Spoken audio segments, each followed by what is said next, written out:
I have found the failure of our universities to protect Jewish students and faculty members from discrimination and harassment since October 7th to be enormously concerning, disappointing, and problematic for the future of our democracy. And your testimony has given us concrete examples of this failure and the impact on real people. Other examples of the examples that you have stated of the kinds of harassment you have experienced is simply unacceptable, and we cannot allow the continued normalization of anti-Semitism on campuses and in the workplace. And sadly, we've learned that anti-Semitism in the workplace has become more open and pervasive.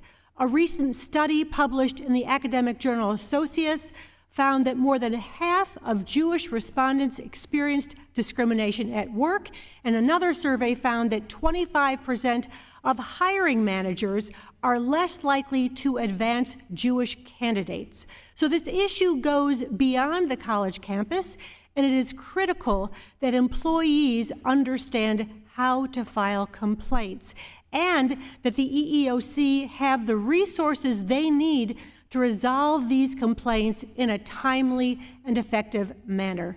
Professor Golden, I want to start by thanking you for sharing your heartbreaking story. Your account was incredibly painful to hear, and I'm sure it must have been much more painful to live through.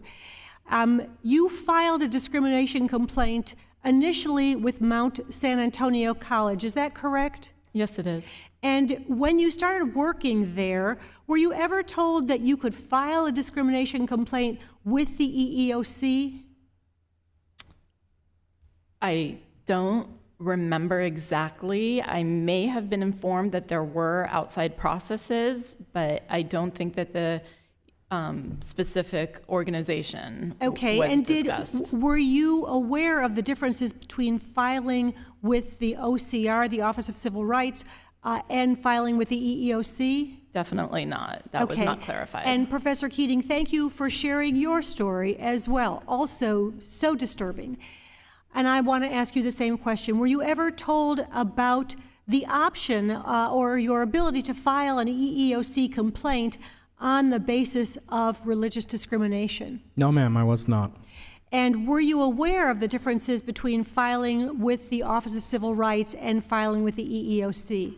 I was not. I have since familiarized myself with that policy. I think this reflects an issue similar to the one that we've seen with students who faced anti-Semitic discrimination, many of whom did not know that they could file an OCR complaint. And clearly, we have an awareness problem. And I know that the OCR has attempted to put into place an awareness campaign.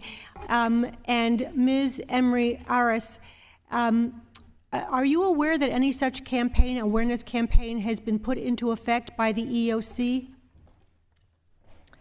We know that EEOC has done educational efforts to help employers, including institutions, learn about their services. And we think this issue of underreporting is a central one.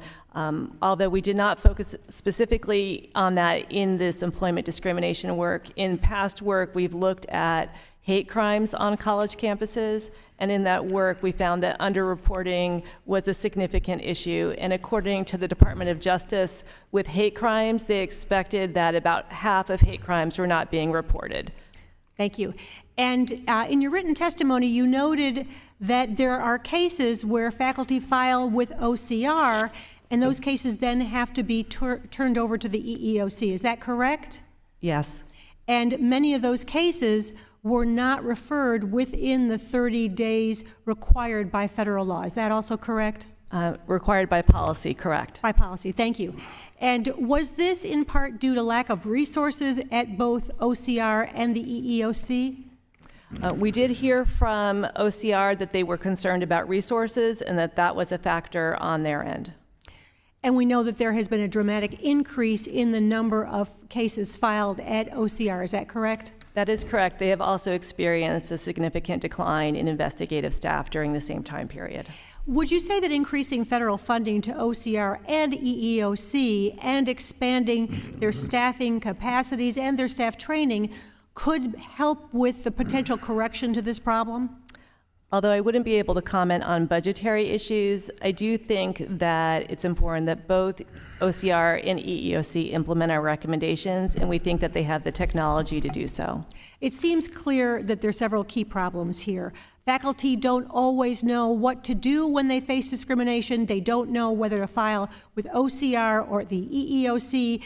If they file at OCR and it doesn't have the capacity to send their cases to the EEOC on a timely basis, those cases may fall through the cracks.